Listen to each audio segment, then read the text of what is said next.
Okay, so this is film one. This is our first procedure.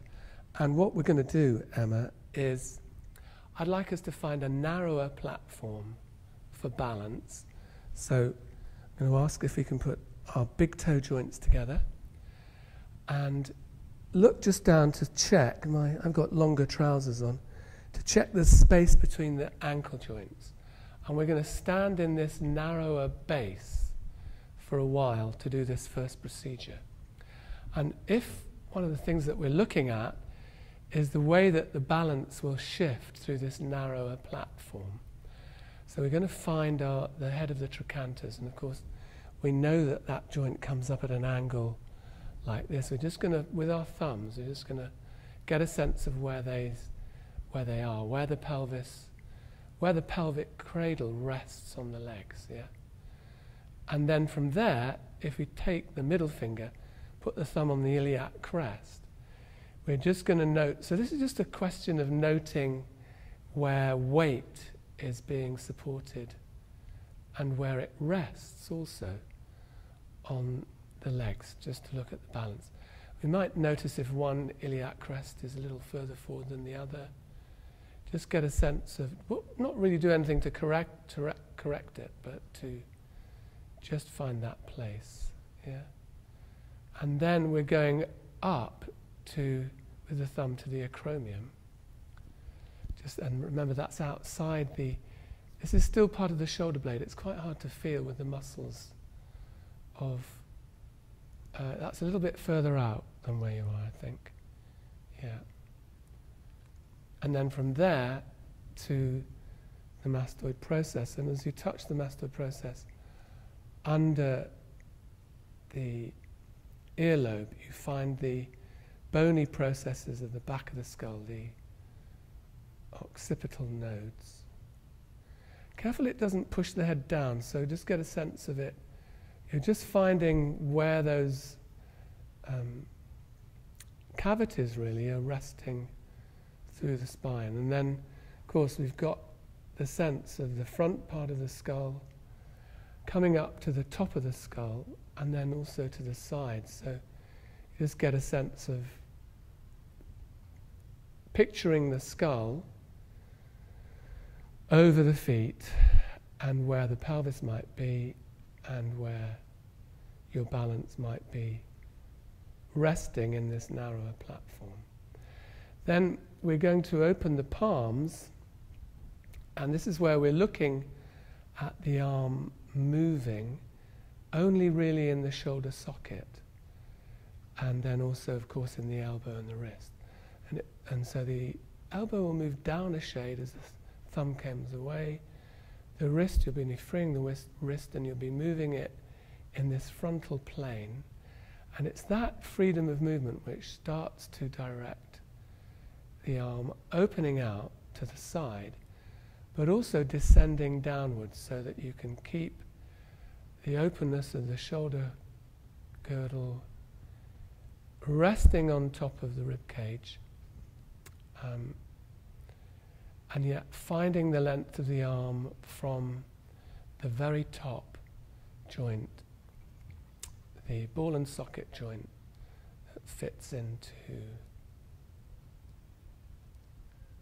and falls away from the shoulder. This way you get a sense of the length of the arm, and I know we're standing a bit like a Chinese acupuncture chart, but this is when we look at the sliding joint in the elbow, and that's when the weight of the thumb can help us just get a sense of that sliding joint, bringing the lower arm a bit more to the side of the legs. And we're just going to stand there. Careful we're not pulling the shoulders around, but just getting a moment to stand in this balance, and we're going to allow movement. There'll be natural shifts from one leg to the other. So it'd be different from the normal way we would stand. And then, starting the spirals off, we're opening the right eye. Yeah? And then very gently, we're noticing the bridge of the nose, and we're looking to the nose and gently turning the head to that left shoulder. That's the shoulder that you've closed your eye on. And try and do that keeping the neck muscles free and also keeping a sense of the vertical in the way you're standing.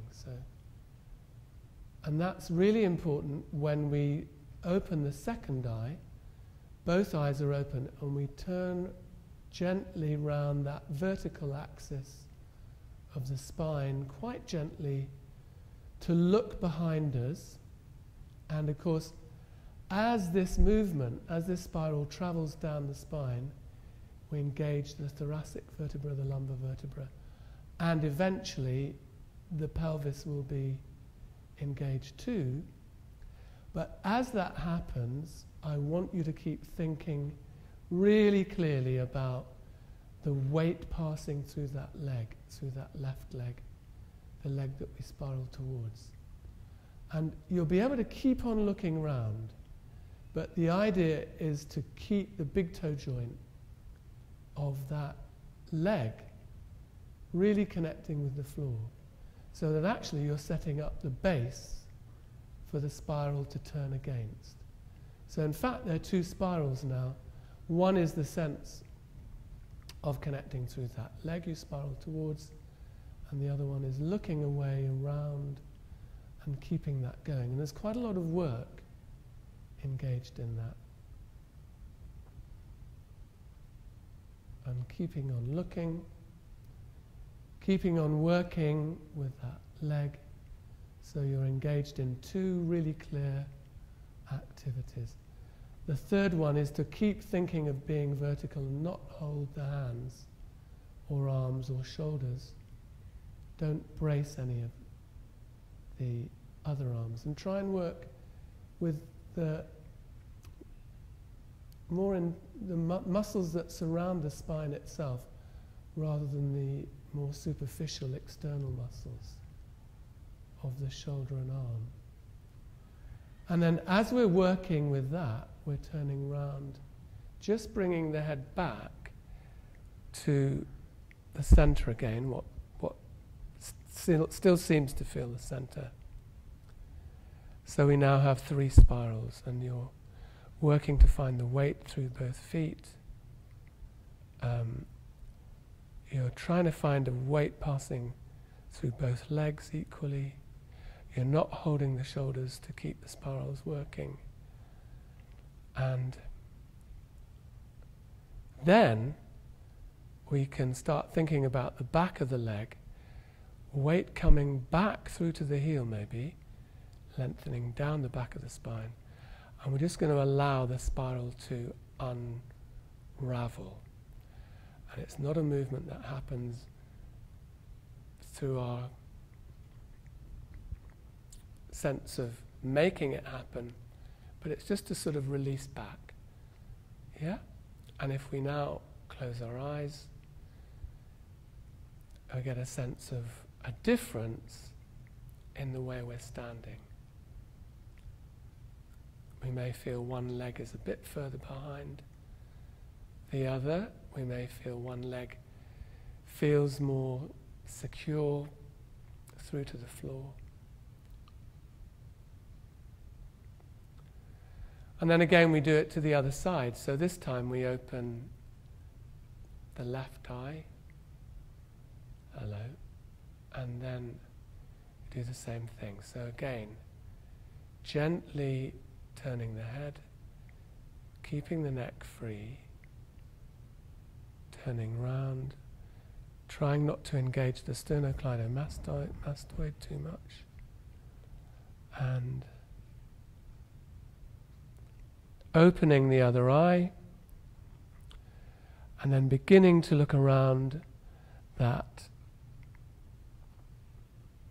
vertical axis, to spiral around the vertical axis, to look behind us as it engages the rest of the spine, i.e. travels down through the cervical, thoracic and lumbar. We then have to engage that leg. So we set up the base from which we spiral away from. And that really becomes another spiral. So there's a spiral to the way you look, to the direction you look, and also in the way that you're working with connecting that big toe joint through to the floor. You're also trying to get a sense of working in the vertical. So you're not pulling the spine around. You're really just working through that balance and through a sense of working more deeply in the way that the muscles are working through the spine. And then from there we're going to return the gaze back. So that's a movement of the, the upper thoracic and the cervical vertebra, nice and easy, keeping breathing. And that's when we're finding these three spirals. We're just going to sort of get a sense of balancing through those, dropping the sacrum so that it hasn't lifted up in that spiral, getting a sense of that movement, that flow from the crown of the head down to our feet. And then, again, we're starting to look a little bit more carefully at the way the weight is passing, particularly down the back of the legs. We may find we've moved forward off the back of the heel. If we have, you can just adjust that weight by freeing the ankles. And then letting go, letting the spiral just return. Try to not place it back to where you think it should be. Just let it return. Then we're going to close our eyes and get a sense of how our balance has changed.